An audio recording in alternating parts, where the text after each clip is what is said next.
Hello everyone and welcome back to my channel. I hope you enjoyed the last video. I got loads of good feedback from the video on how to calculate your calories. So today I thought let's do a bit of a follow on from the last video and let's now take it a little bit step further.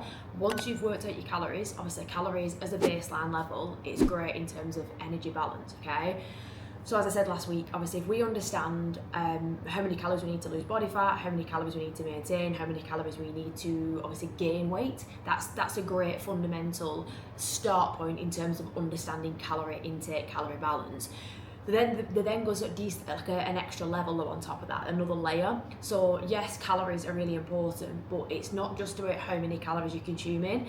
And when you're bothered not just about energy balance, but you're bothered about body composition and you're bothered about health, longevity, we need to be a lot more considerate, other than just numbers, about what's actually going into them calories, and that is so important. So that's when we start considering things what's known as macros, macros and micros. But I'm going to talk to you today about how we actually calculate macros, and then you can apply this obviously yourself, to work out your own macros or work out your partner's macros or whatever it may be, but I'm going to keep it really, really simple. Now, as I said, you've got your calorie intake. So let's just say I'm currently a 55 kilo female. Let's say my maintenance calories is 2,000 calories a day for easy maths, right? Might not be that at the minute, but let's just use easy maths, okay?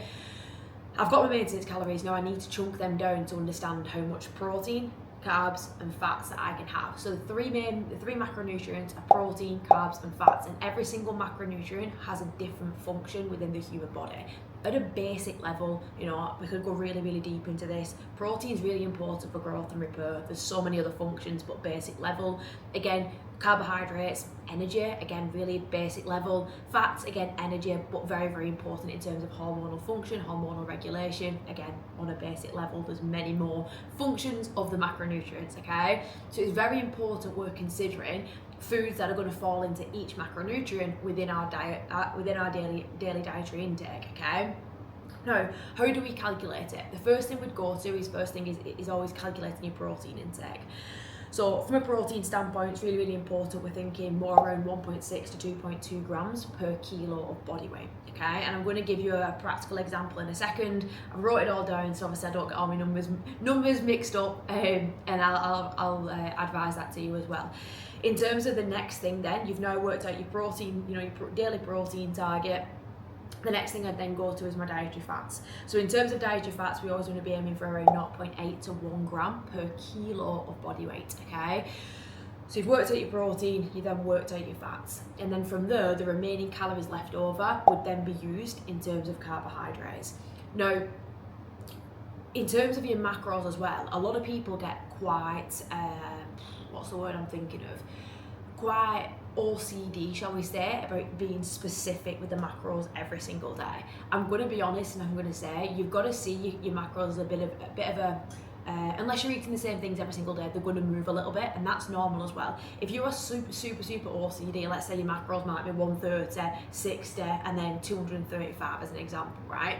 And every single day you're pulling your hair out because your protein isn't 130 grams every single day, and that's your target. Like, it doesn't need to be that perfect, but I just kind of see it as within a little range every single day as to what I'm aiming for. That's where I would typically go about it, because you don't need perfect macros to get towards an outcome, yeah?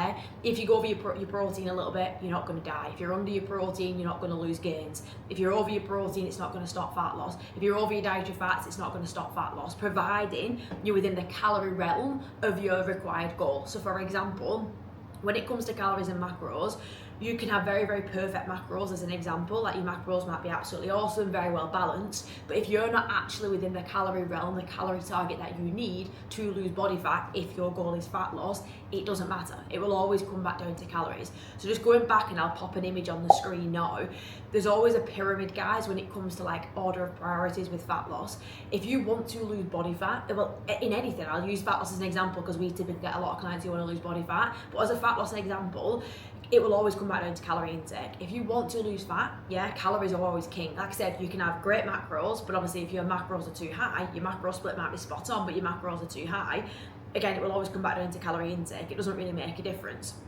But in terms of order of priorities, it will always be calories number one for fat loss, calorie maintenance, energy maintenance, energy surplus. It will always come back down to calorie intake, and then underneath that, obviously, you've then got your macros, and it'll break it down then into a variety of other things in terms of training split, supplementation. Like, there's a few things on there that will then be less important with regards to fat loss in more detail. So I'll put that on there so you can refer back to that as well, because a lot of people like to focus on things that aren't that relevant, and I'm all about being a basic bitch and making sure you're focusing on the right things, guys, that really matter to get results. Okay, so just giving you a practical example now, because I feel like this is going to really help, and then you can go away and figure out your own macros. So let's just say we've got a 65 kilo female who is trying to work out her macros. Now she's figured out a calorie target. So you've watched the last video on how to work out your calories. You've now in the next position where you're wanting to figure out your macros. So let's just say this person needs 2,000 calories a day to maintain her position.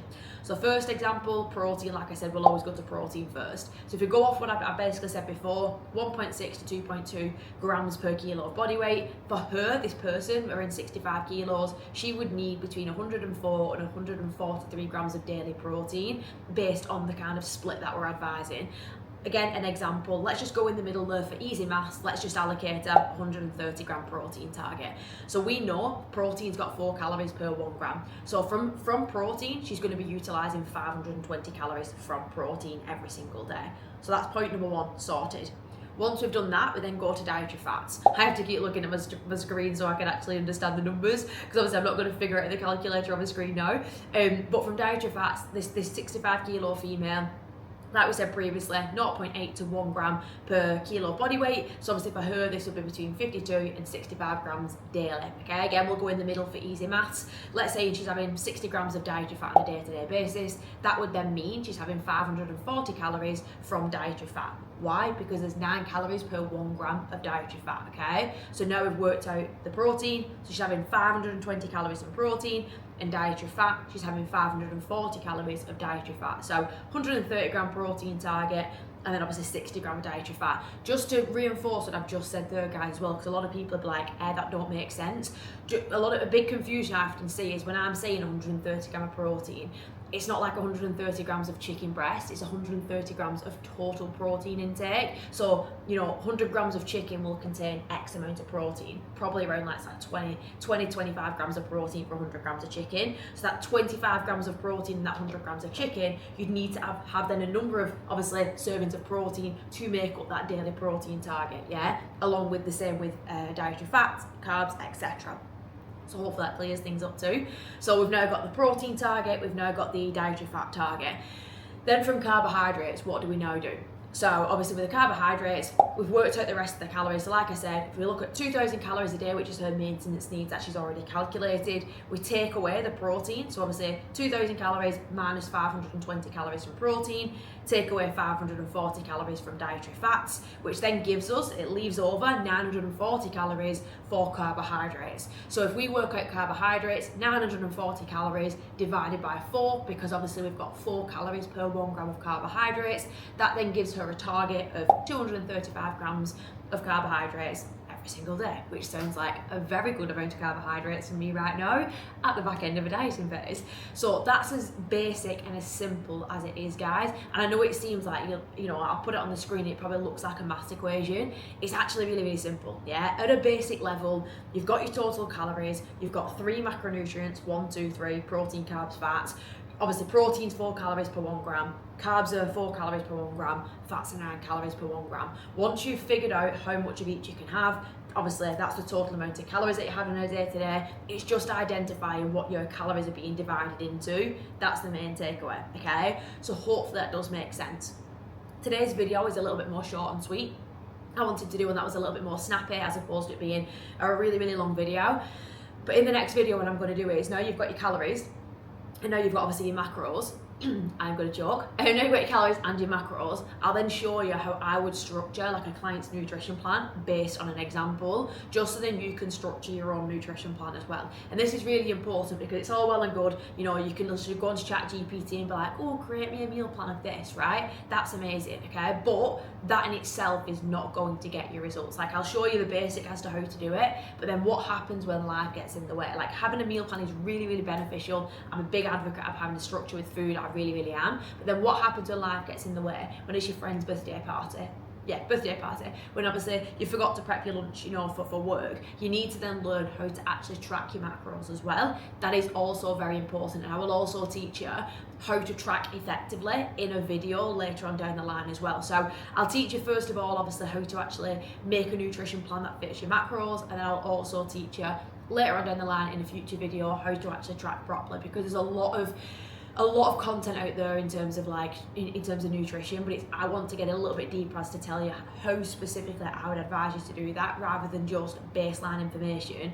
This is your macros, off you go. There's a lot more to it than just numbers, numerical values. Like, you need to understand the why behind you putting certain things in your food. For example, like, I would always be making sure like I'm getting eggs at breakfast, choline intake. I'd always be making sure I'm getting some element of oily fishing, like at least 3 times a week. Why? I'm getting loads of omega-3 fatty acids in there. Same again, my red meat. I try and get red meat in every single day, or at least every other day. Why? Why? So that obviously I'm getting plenty of iron in my diet. You know, there's reasons why, guys, I'm putting certain things in people's nutrition, providing they'll eat it, of course. Nutrition is a lot deeper than just calories and numbers, okay? So I'll share that with you in the upcoming videos. But if you do have any questions following on from this video, pop it in the comments and I'm more than happy to help. And yeah, I hope to catch you in the next one. Thanks very much for tuning in.